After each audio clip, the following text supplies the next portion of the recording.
আসসালামু আলাইকুম। আমাদের বডি অনেক ধরনের অঙ্গ নিয়ে গঠিত।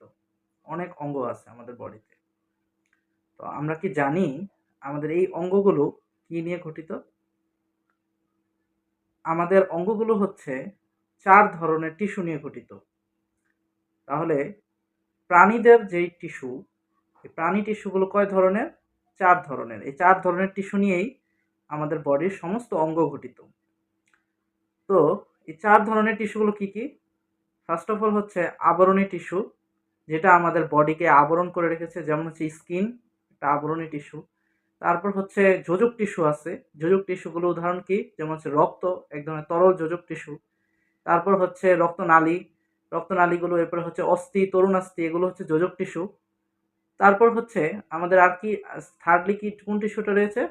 সেটা হচ্ছে পেশি টিস্যু। পেশি টিস্যু এক ধরনের টিস্যু, যেটা হচ্ছে আমাদের মাসেল বা পেশি গঠন করে শরীরের। তো পেশি টিস্যু আবার ৩ ধরনের: ঐচ্ছিক পেশি, যেগুলো আমাদের ইচ্ছা অনুযায়ী আমরা নাড়াতে পারি। তারপর হচ্ছে অনৈচ্ছিক পেশি, যেগুলো আমরা ইচ্ছা অনুযায়ী নাড়াতে পারি না, যেমন হচ্ছে আমাদের বডি ইন্টারনাল যে অর্গানগুলো আছে, হার্ট, লাংস, ওগুলো যে টিস্যু নিয়ে পেশি নিয়ে গঠিত, সেগুলো হচ্ছে অনৈচ্ছিক পেশি। আর হৃৎপেশি রয়েছে, যেগুলো আমাদের হৃৎপিণ্ড গঠন করে, হৃৎপিণ্ডের পেশি। আর ফোর্থলি যে টিস্যুটা রয়েছে সেটা হচ্ছে স্নায়ু টিস্যু। স্নায়ু টিস্যু আমাদের নার্ভ সেন্সেশন করে, আমাদের বডিতে স্নায়ু পরিবহন করে।